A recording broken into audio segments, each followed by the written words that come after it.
Hey guys, and welcome to Couch in the Mind, clearing the mind one couch talk at a time. On today's episode, on episode 6, I've got Jamie Pultz joining me in conversation revolving around removing the badge. How's it going, mate? Oh, it's going great, mate. How are you, Jaden? Oh, not too bad, mate. I think we're both on the same page. Long day, and we're just keen to get into good conversation, and we'll see where we can take it from here. Well, let's get into it. You said you were having troubles trying to get the bub to bed tonight? Yeah, so he's going through a bit of a hard time. Like he's just over 1, but we're trying to wean him off the breast milk at night time. So Yeah. Renee, my wife's the only one that can get him to sleep basically because he's just a booby monster. And we all are, but yeah. Oh yeah, I'm sure my parents probably still think I am. I hope not. But I was suggesting maybe going through the nursery rhymes and singing them a song. Did that work at all? Not this time. This time was just a firm pat on the bottom for about 2.5 hours. See, Jamie, I've got to learn this stuff. I'm not quite there yet. No, you're only a spring chicken. Yeah. I think I got like 15 years in you. I'm 35 now. 35. Yeah, I'm only 22. So okay, not quite. Yeah. I haven't had that aged life yet. But anyway, we've both had our own experiences with mental health, and that's what led us to do what we're doing now. Absolutely. You kind of know a little bit about my story, but I went through a bad period of depression and anxiety. The major episode was when I was like 19, 20. And I didn't go to see anyone until I was 27. And what stopped you from wanting to see someone, Jamie? I don't even know because, I mean, mental health runs in my family. My mum, has suffered from that depression and anxiety. Her parents had stuff. Like it's in us. So I wasn't even ashamed of it. It was more like I don't think they can do anything for me. Right. Like, so you felt that deep down the tunnel that you couldn't find that light at the end of the tunnel? Fortunately, I was never at death's door. I was never suicidal, which I thank the good Lord above. But I did not have a desire to live, but I didn't have any desire to die. It's a funny place to be actually. When I was actually in my worst state anyway. The rest of the years were just kind of like manageable anxiety. But when I was in my bad episode, I wasn't suicidal. But I think the thing that I've learnt about my years having this and talking to other people, that they all think the same thing. That might work for somebody, like doctor might work for somebody, medication might work for somebody, psychotherapy or psychology might work for somebody, but it's not going to work for me. Yeah, I know exactly what you mean. You've got to try and find, this might not be the word for it, but finding your own niche to what works for you. As you said, professional help might be what you need to source, or it might just be, in fact, having that conversation with one of your closest friends. Well, and I should clarify. I definitely did feel stigmatized because, like, when I was your age, I was doing a bricklaying apprenticeship, which I finished, but I wouldn't have been able to go to those guys and said, "Hey, I think I need to go to the psychologist. I'm not feeling well. Like something's going on." I would have felt really ashamed to say that, or it just wouldn't have flown over. It just wouldn't. Yeah, but I don't know. So something's got to change for sure. But do you think it might have been because of the environment that you were in that trade industry? Well, the guys I work for would have been understanding, I think. But some of them wouldn't have been. Yeah. And it would have been like, why is he leaving? Oh, he's. It's just, some people don't get it. I guess it's part of the stigma. Like, whereas if you had. But then again, as a tradie, guys don't even like you taking time off if you're actually legitimately sick. No. So, I mean, one time I had the flu and, you had the flu, like a proper flu, not a cold. I hate when people fucking say they got the cold and they got a flu. The fucking man flu, mate. No, it's like a pet peeve when people say they've got the flu and they've got a cold. It's like, nah, mate, you've got a cold, a flu. Yeah. You're in bed and you are knocked out. Like, it is bad. It's different. A cold is a runny nose and a sore throat, and you're a bit unwell. A flu, it's bad. People die from the flu. So yeah, I had the flu once, and I had to go home, and I felt so bad. I like, they didn't believe me that I wasn't, like, able to work. Like, what's wrong with you, mate? Are you a pussy type thing? But they didn't say that. But that's the kind of feel, the vibe, and so the vibe they're setting off. Yeah. So if you turn around and say, "Oh, mate, I've got a bit of anxiety," but in hindsight, I'd have no problem saying that, because I've learnt the hard road, the long way, that if you don't do anything about it, it takes you twice as long to get over it, and you just waste your life, And when did you hit this point of realization? Was this prior to joining the Queensland Police Force? Actually, no. I suffered depression and anxiety. So long story short, I was living in Banff in Canada, and I was 19, and drinking plenty, not sleeping much, working, eating bad, just all those things. Throw a bit of heartache in there, and one day I felt changed. Like, it just crept up on me. It wasn't a slow and steady. For me, it wasn't slow and steady. Like, it was, for me, it felt like it was overnight, almost, like, and something had changed in me, and I was dark and joyless, and I couldn't even just switch off. I couldn't watch a movie, because I'd just sit there and just analyze the movie and just realize it's all fake, And I remember writing down. I didn't have a journal or anything, but I remember writing down, like, what I wouldn't give for just a moment of relief. And there's just no end to it. It's just the first thing you think about when you wake up. That's the last thing you think about when you go to bed. And sometimes I just shaked all night. I was that anxious, I would shake all night. Wow. There was one time where a bunch of us, and I was utterly depressed, but there was one time that I went and played, like, football over there. So, like, gridiron, like American football style. Yeah. And I've never played it before, but we were just playing, like, muck around, and I was that exhausted, that ruined, playing, and I was like, oh shit, I forgot I'm depressed. And then, oh, hang on, yeah, I'm depressed. So I did learn a very valuable lesson that day, that exercise was brilliant and doing nothing is really bad. And doing nothing is all you want to do when you feel like that, but it's the worst thing you can do. And, like, I went over there having the time of my life to start with, and I started working in a restaurant, and I was like, I was never into food. I was never a foodie, but I started getting into it, and then I was offered, like, a cooking job, and I could have ended up being, like, a chef over there in a really good restaurant, and the guys took me under their wing. And like I said, I went overnight. I was just, like, changed, and I just couldn't give a shit anymore. And one of the guys actually said, "You used to care, but you don't anymore." And he picked up on it, and yeah, I remember telling my brother. Bear in mind, I didn't actually know it was depression. I didn't know that. Yeah. Because I'd never been to a doctor. I never spoken to anyone about it. I did tell my brother that I felt off. He just told me to go and watch an episode of Family Guy. So he, I'm assuming he had the same amount of knowledge as you had at the time. Yeah, because I remember telling my mum and my dad, like, what I was feeling, but you don't tell them everything. No one ever tells them everything. No way. You say, oh yeah, I feel a bit flat, or but you don't actually describe it, because you can't put, like, the feelings I had was that I was going fucking insane. That's the feeling I had.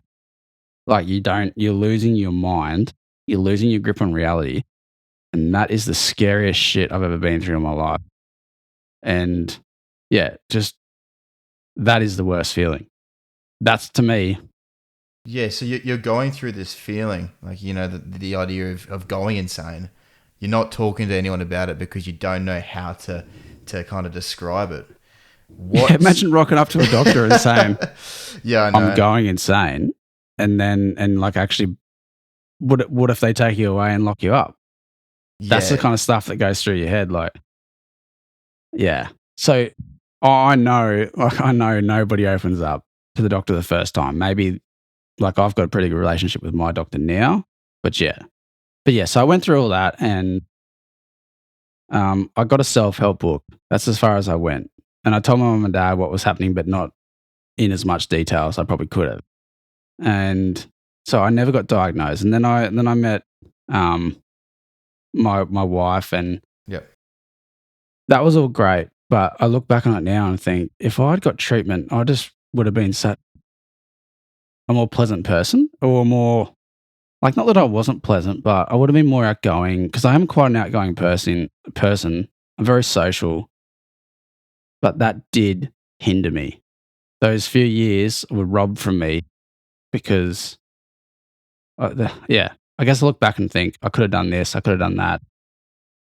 If I didn't feel those things, I would have been, whatever.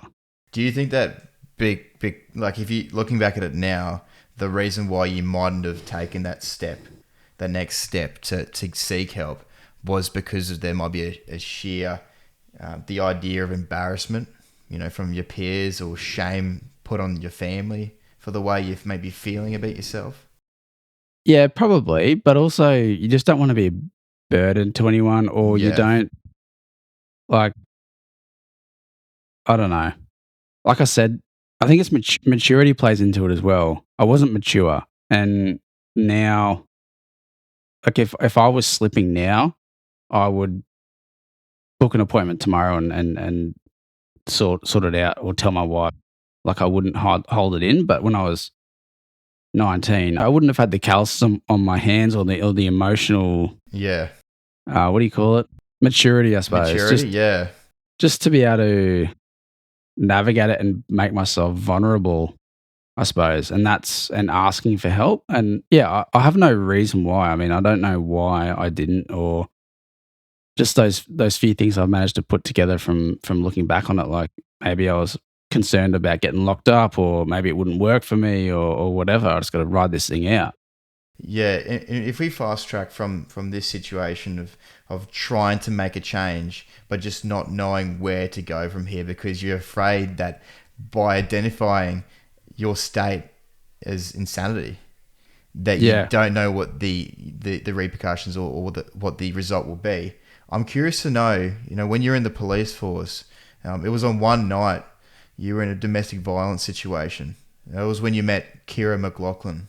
Mm-hmm. Do you mind Yeah. going through that situation to the viewers?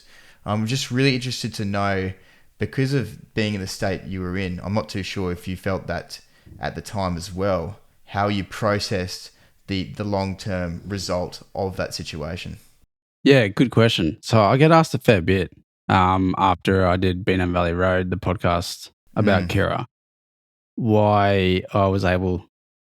Well, I get asked by people why I was able to get into the police when I've had depression or anxiety before.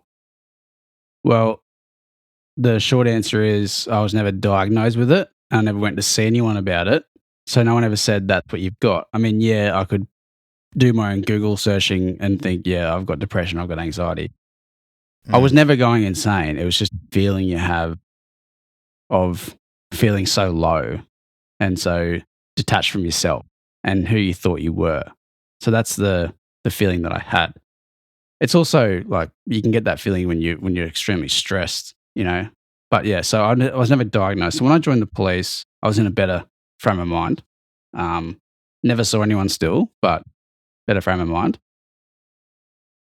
In saying that, if I had gone to a psychologist before that, I probably would have been on easy street, because I would have dealt with all those little issues in the past, and then just joined the police and just been on cloud nine.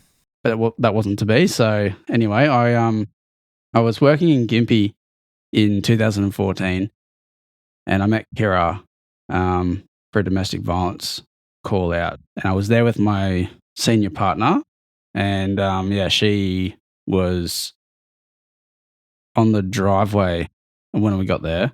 And Gympie is about like an hour north of the Sunshine Coast, and it's quite remote, and it gets a bit of a bad name. But she's a bit out of Gympie, so we're there, and I don't see any injuries on her. I don't see any damage to property. I don't see any damage to nothing sticks out to me. The kids seem fine. We speak to them. We speak to Kirra, and I'm saying like, what happened? And she goes, "Oh, sorry, I shouldn't have called you. I overreacted." And then I said, "Well, did he threaten you? No. Did he hurt you? No. Did he hit you? No.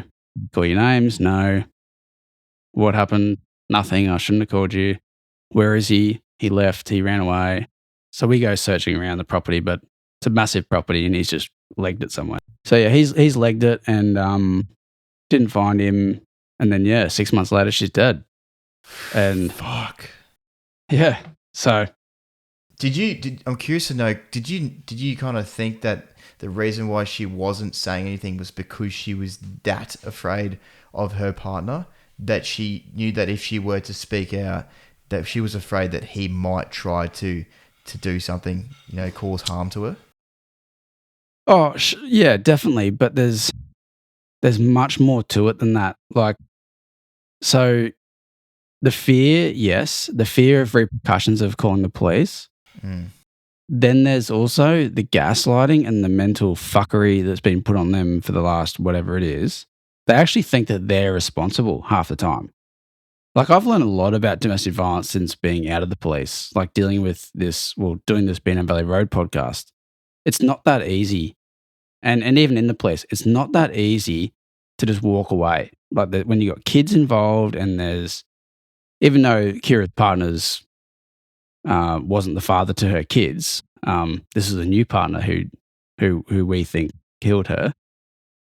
It's just not that easy because they play games with you. They gaslight. They're master manipulators. They can turn the situation on. They can make you feel like you're to blame. They can question everything about you that you actually start questioning your own truths. Like, oh, you went to bed at 12. No, I went to bed at 10. You went to bed at 12. Did I? Oh, I went to bed at 12. Even though you went to bed at 10. Yeah, exactly. So, like, she might have been absolutely terrified of him without telling me. But she was also a subject to his mental fuckery, so to speak. So there's many reasons why people don't say anything when police are called to their house, and especially when they call the police themselves. I don't know why she couldn't tell me. Maybe she felt like she could fix him or that she actually loved him. I know she didn't love him at the end because the podcast kind of clarified that, but in those initial stages, she probably did. But yeah, because I wonder as well, because sometimes you go to that extent. She might have gone to that extent and thought, fuck, I can't take this anymore. This is really bad. But then she has that sort of moment where she's thinking to herself, maybe what I'm going through isn't really that bad. And you kind of think to yourself, there's probably people out there that are worse off than me. Let's fucking put this to one side and forget about it. And resultantly, obviously it didn't end well. No, and that's what we're trying to fix now. It's been 7 years now, but, the coronial inquest just took place. It just finished this year. The coroner determined that the injuries, she had 105 bruises on her body. Wow. The coroner has just determined that, her partner caused those injuries, which caused her death. And we're just hoping someone gets charged, and he's in prison at the moment, but for unrelated matters. So yeah, that definitely did have a big part on me. I did suffer a bit after that. I did think about that a lot. I did take that to heart. I did blame myself. I did feel responsible in a way for that because they're calling you to help and then you turn up and obviously they turn you away. But there was a reason why she called and we all know that. But at the end of the day, if you don't have any evidence or any, what are you going to charge them with? You need a statement. You need, if you could observe injuries, like if you could see something or you could see a broken glass on the ground, you could see a bruised eye or marks around the neck. It's like, okay, I can put two and two together here. But if there's nothing like that, there's no statement from the aggrieved or statement from the informant, then what are you going to do? You can't do anything. And it must have been hard because, as a police officer, you would surely have like inklings that something's not right. You know, you would have a hinge that there's be fucking something not going on, that something out of place. But without that evidence, you know, how are you to prove, you know, that inkling? Yeah, it's good. It's something's got to change, and I think it actually comes from educating the people, like especially blokes, because I mean there are female respondents, there are female abusers in domestic violence, but they are very, very heavily outnumbered by males. Males usually are going to be the ones who commit domestic violence, and it's not just physical violence; it's emotional abuse, coercive behavior. It's financial abuse, emotional abuse, you name it. It's just like restricting someone's access. It's like not letting them see their friends or whatever. It goes deeper than just push and shove. Oh, absolutely. And it's interesting because a lot of guys that might not really necessarily have an idea of how broad abuse is. A lot of people a lot of blokes think that abuse is just physical. And as you just outlined, there's financial abuse, there's verbal abuse, there's manipulation. There's so many different formats of what abuse is that we need to start to get our heads around that. You know, it doesn't matter because she's female, we don't have a hierarchy over them, you know. And for some reason, some people still live in the, you know, the Stone Ages and feel like as if that we are able and allowed to do this sort of shit. No. And there's also sexual abuse. Even in married couples, you know, the amount of rapes that happen, or not just married couples, but de factos, you know, you still need consent. And the amount of people that I've dealt with in the police that didn't get consent. Yeah. So, I mean, that's going on and it needs to stop. Oh, mate, it's fucking ridiculous, you know. I just think bottom line, I don't know where respect is these days. I think out of anything, you know, respect is the number one thing. And I think, you know, if you can get that down packed, you know, listening to someone's consent, it would be a yes straight away. You know, you wouldn't think otherwise. You know, if you get, I think what we need to focus on is just getting the small basic things right. And then everything else that revolves around those would be, I don't know, people wouldn't second guess it, you know? No. I don't know, for you and I, we would look at that and go, how the fuck would you do something to someone like that without allowing consent to be, you know, the first thing you would ask? But for others, they'd be like, nah, fuck that. They're my wife. I can do what I want.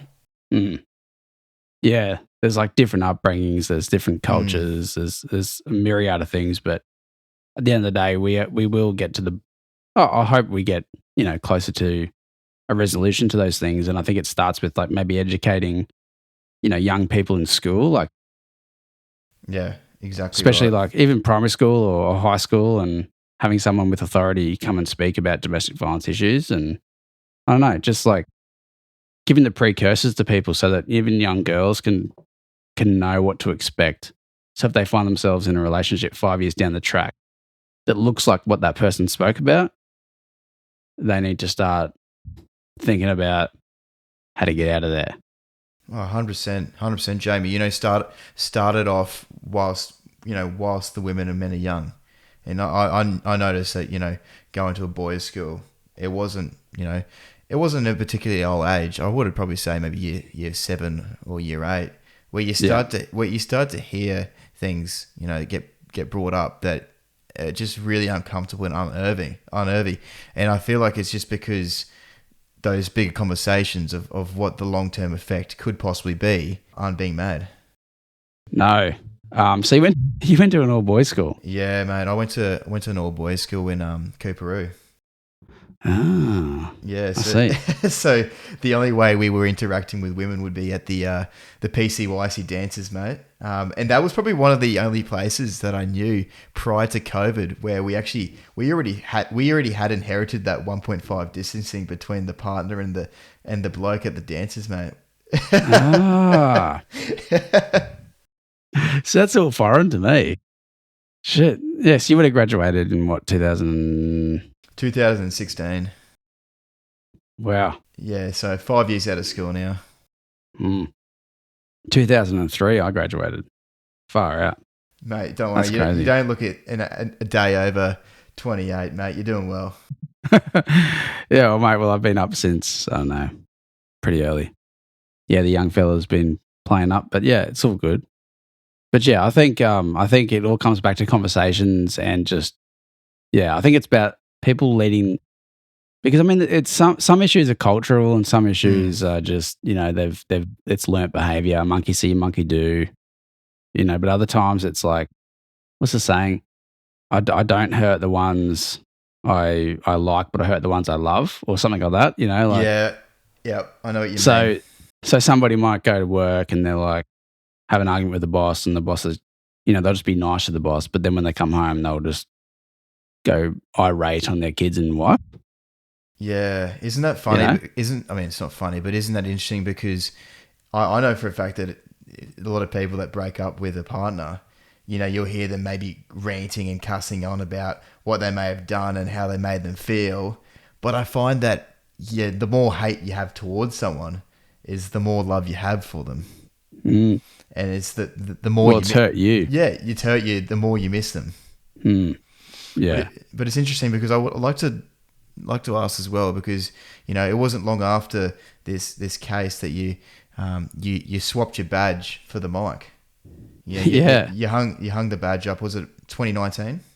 It was actually the start of 2017 that I 2017. But 2019 was when I did the podcast. Yeah. 2017 was when I left the police. Started my new job.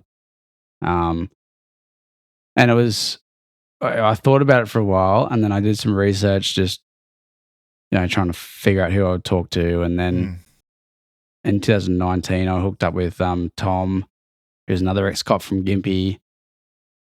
He's a journalist by trade, and we decided to do this podcast. So we reached out to Alison, the mum, and we got the ball rolling, and that happened. But then Tom, after about episode 5, Tom left for his own mental health reasons, and I kept going. But I should say that it was in the police when I first went to a psychologist. So I did eventually go and see someone.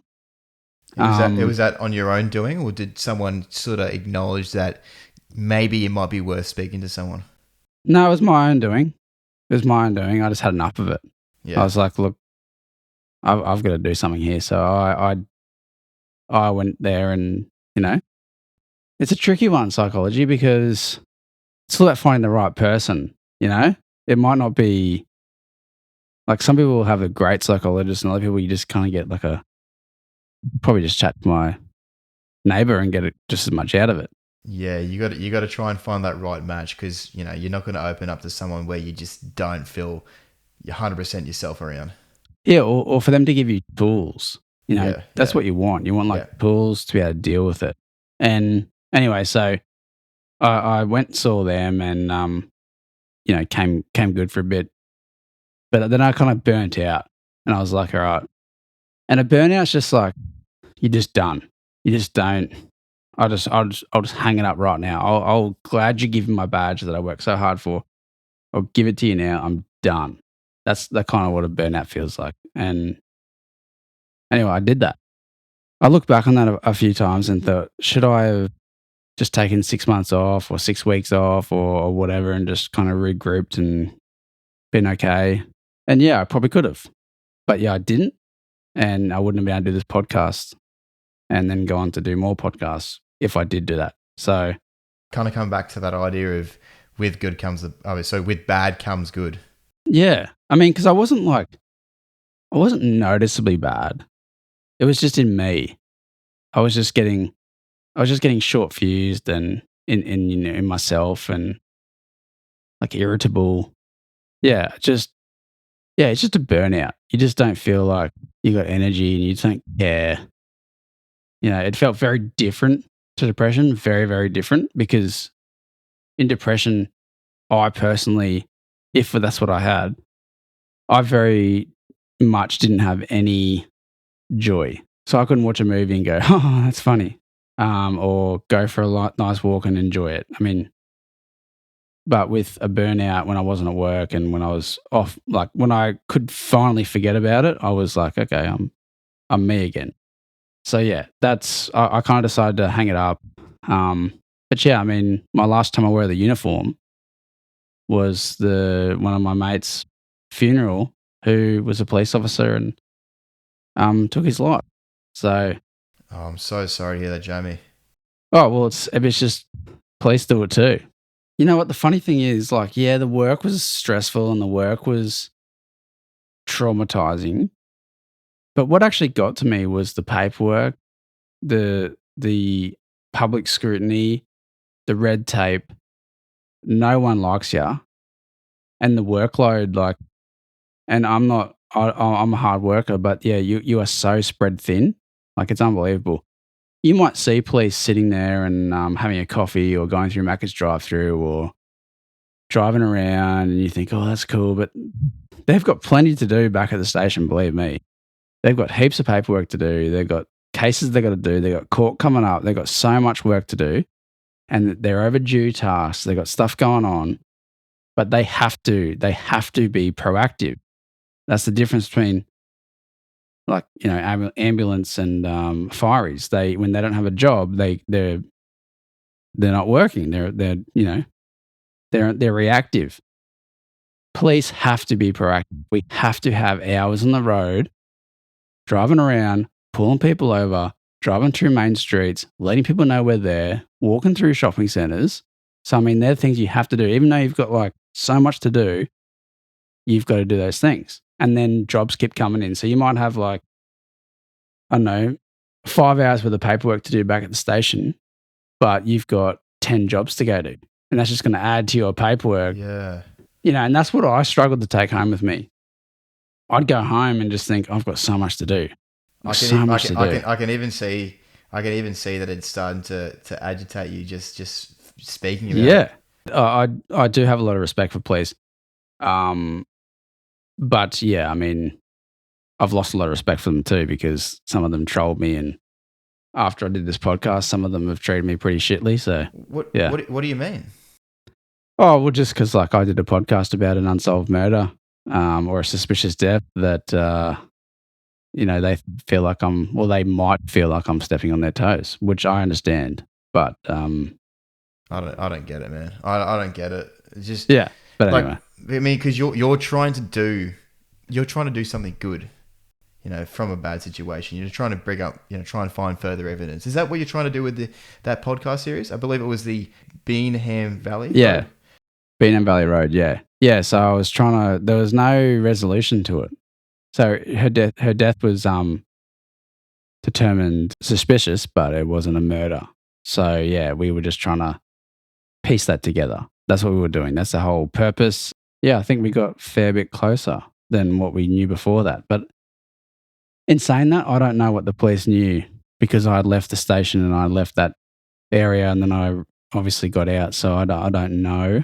And, you know, like I said, police do a tough job. I don't think, like, they have to get beyond reasonable doubt. They can't just arrest everybody and anybody.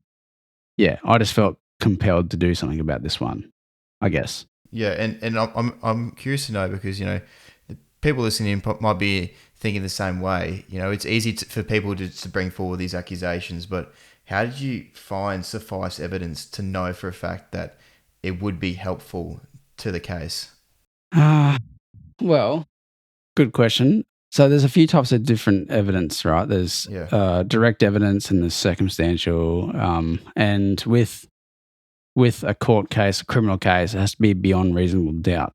And I mentioned before the coroner found that, you know, she died as a result of what her partner did to her.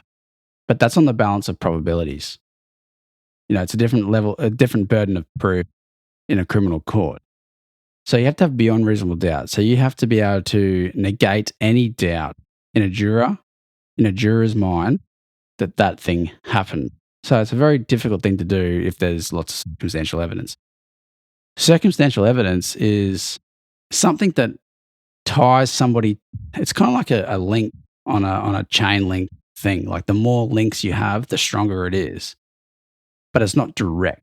So it's not like I saw you, Jaden, at the service station with a gun robbing the place. That's direct evidence. I saw it.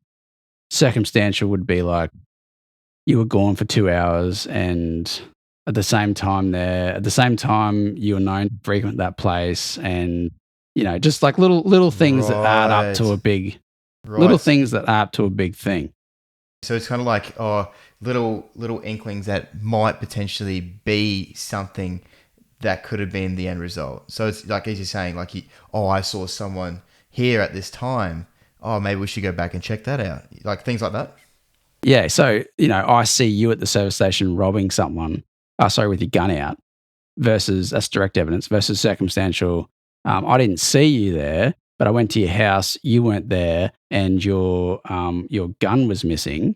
And you never leave your gun. You never take your gun. It always stays home. I see. And yeah, just stuff like that. That's circumstantial. So there was lots of that sort of stuff found in the case, but the police probably already knew all that sort of thing. But there wasn't so much hard not direct evidence. There wasn't so much like forensic evidence or scientific evidence. It was more. I mean, that came out later in the coronial case, but it was more like he has a propensity for violence. He's got an abhorrent history with over 50 domestic violence convictions. So put that into perspective, plus his testimony from his exes. And then you've got what the neighbours heard and saw. So it's direct evidence in a way. They heard and saw arguments and certain things. And maybe they told me more detail than they told police, maybe, because they might have, I don't know, they might have felt more comfortable. So you actually went out of your way and spoke to the neighbours and actually got their understanding of what had occurred versus what evidence that was provided by the police. Yeah. Okay. I went and spoke to the family, went and spoke to the neighbours, just tracked down anyone who would speak to me and just try and piece together the puzzle. And that's kind of what we did. And when the coronial inquest came about, we handed all our tapes over, So it's basically like, I don't know. It's basically like investigating. I was investigating. That's what I was doing. Just without the badge. Yeah. And you have to do everything differently, right? You just got to reach out to someone on Facebook or call them or text them and just say, hello, do you want to speak to me about this? I was an ex-cop. I'd met Kirra, blah, blah, blah. And some of them tell you to fuck off and some of them say, yeah. And I mean, this whole investigative process that you're going through, it gained quite a bit of traction. I mean, I saw a video of you. You're on the ABC morning show. Yeah, that was pretty cool. And Australian Story did 3 episodes. Yeah, I saw that. What was that experience like? Yeah, it was great. Yeah, very fortunate, very happy to be a part of that. So basically, one of the executive producers saw one of the news articles and then contacted me and went from there. So we told the whole story. We basically did the podcast. What we covered in the podcast, we covered in Australian Story. Obviously, much less detail because we only have half an hour an episode for Australian Story. But yeah, most people got on board with that, and that was really cool. And then the transition from this crime series that you've now made, and it was available. Was it on Spotify or all audio platforms? Yeah, all of them. Yeah. So you've gone from this true crime series, and then I believe the last episode you may have done, you were speaking about mental health, and that's when you ended up creating that mental health series that you're currently doing now. Tear it down. Yeah. So what happened was we did. So Tom left in episode 5, and it was just after that we actually recorded beforehand. We recorded a bonus episode because someone I knew was going through something hard, and my co-host Tom had went through OCD and that sort of thing and PTSD after the police. So we did a bonus episode where we shared our own grievances and problems, but I didn't release it until a bit later, probably episode 6. Then Tom left, and then I finished the series up until episode like 11 or 12. But the response we got from that episode was fantastic. It was so encouraging. People were just like, yeah, thank you for sharing. It was awesome, great. and then that gave me the idea to do a podcast, and we called the bonus episode "Tear It Down," and that's what gave me the idea for that. And then after we did Beenham Valley Road, I teamed up with somebody last year, Graham Crowley, another ex-detective. Well, I wasn't a detective. He's an ex-detective and a private investigator, and we did a podcast on another murder. And that podcast series was called "Who Killed Leanne Holland?" Yes. And that was 15 episodes. And that just finished last year. And this year I'm doing Tear It Down for a bit. And how are you finding now that you're actually in this mental health series? You said obviously that trial episode that you did got great reception. Do you feel like it's continuing in that process? Yeah, definitely. I mean, it's not having the same traction that the true crime one was having, because true crime's the most popular genre and people really get into it. But people are getting, it's not as much feedback as I was getting. But I'm getting lots of support, lots of love. And I just really enjoy telling people's stories. I love hearing other people's stories, and I think there's weight behind that, there's power behind that, and we might not be able to change the stigma today or tomorrow or this generation, but I think if we can lead examples for our little ones that come up underneath us, maybe they can break the stigma by not being ashamed to talk about it if they see us talk about it. Exactly. And I think it's also that element, that mystery of unknown, because people react to situations in different ways. Jamie, you might get up, you said you've had a long day, you might get up and you might accidentally, kick your foot at the bottom of the door. And as a reaction, you might go, oh, fuck, that kind of hurt, and you walk off. But someone might do the exact same thing and could really carry on. And that's the thing. It's might break them. Yeah, exactly right. It's just interesting to see how people react to maybe not a necessarily big situation. There's so many different ways in which they can react. Yeah, you never know what someone else is going through. No. So that's a good thing to remember when you are, when you see these videos online where people are going off and they're hurting people, like especially police, when they're like seem to be giving excessive force, which obviously is not good. But we don't see the context behind it, and we don't also see what things are happening behind the scenes and what that person might know about the offender, or what's gone on at home. Doesn't excuse it, but I'm just saying. I mean, even that person tailgating you on the way home, you just want to turn around and give them the finger. Maybe they're going through a hard time too. You just don't know, really. Well, it's easy to think, oh fuck, look at this dickhead who's behind me, tailgating me.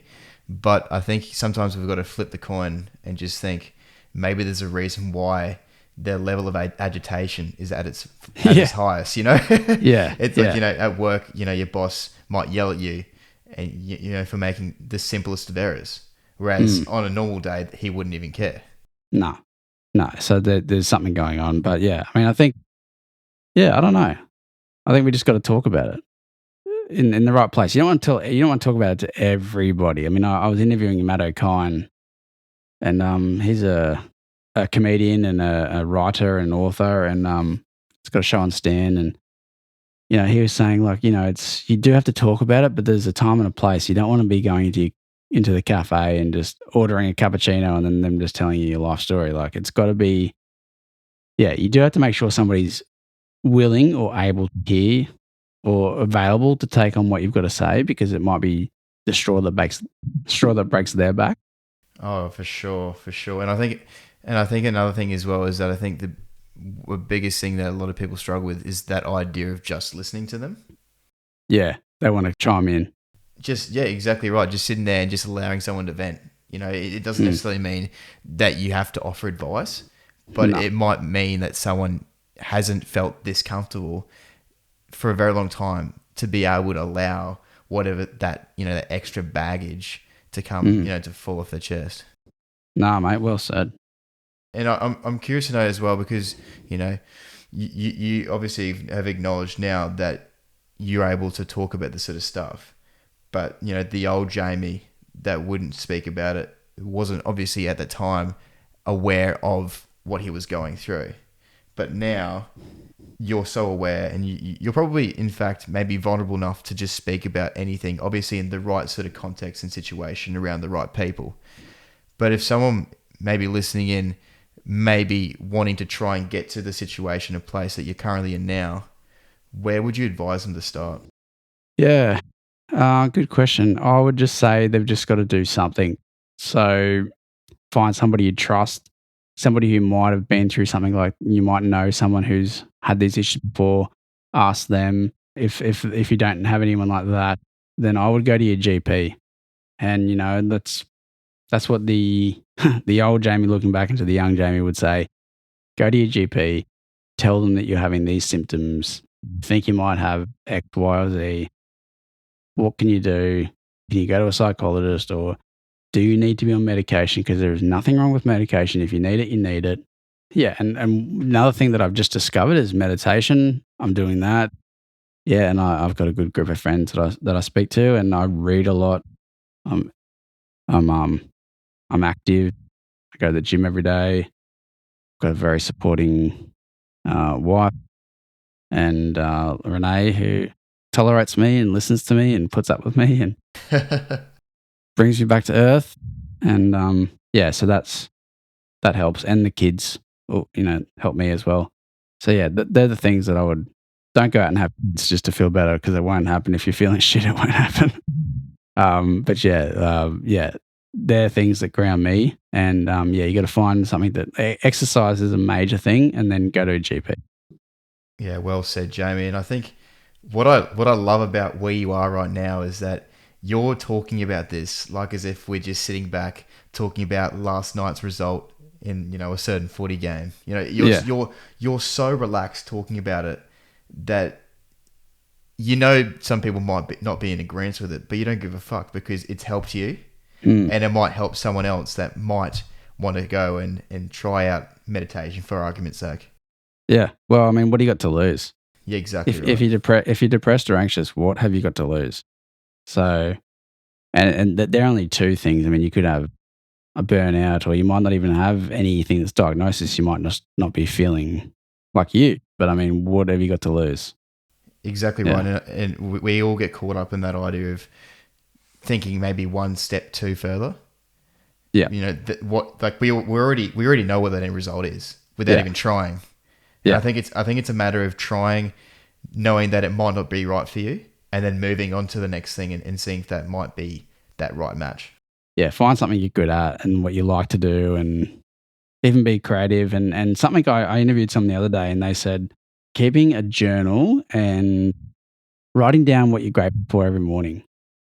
And it sounds simple, and I've heard that a million times before, but the way she said it was just like, every morning you wake up and say, what am I grateful for? And you don't just write it down, you actually have to mean it. Like, you have to actually mean it. So it's like, I'm thankful that I've got a roof over my head.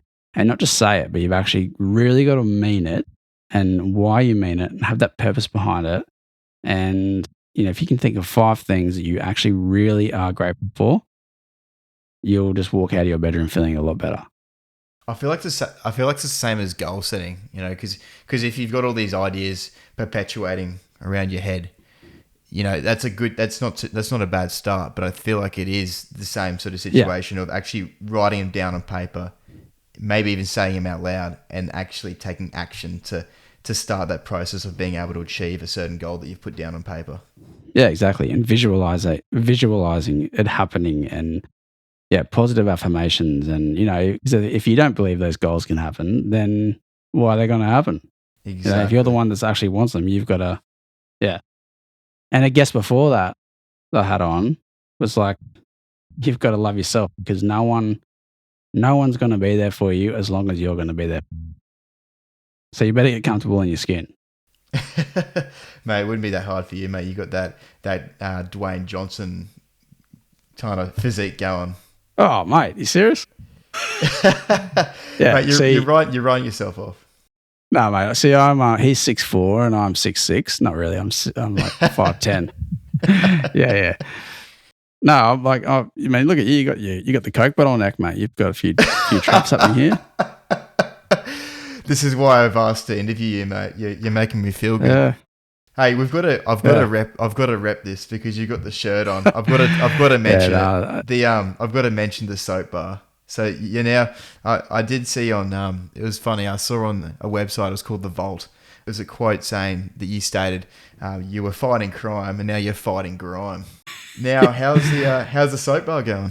Yeah. So I can't claim that. That was my senior sergeant who said that to me, actually. All right.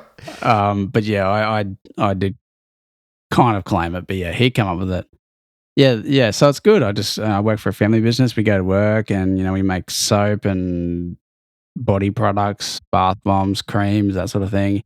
And we ship it, worldwide. And, it's a good little atmosphere. And yeah, I mean, I'm very lucky to have that opportunity and I don't have to stress about work anymore. And yeah, so it's good.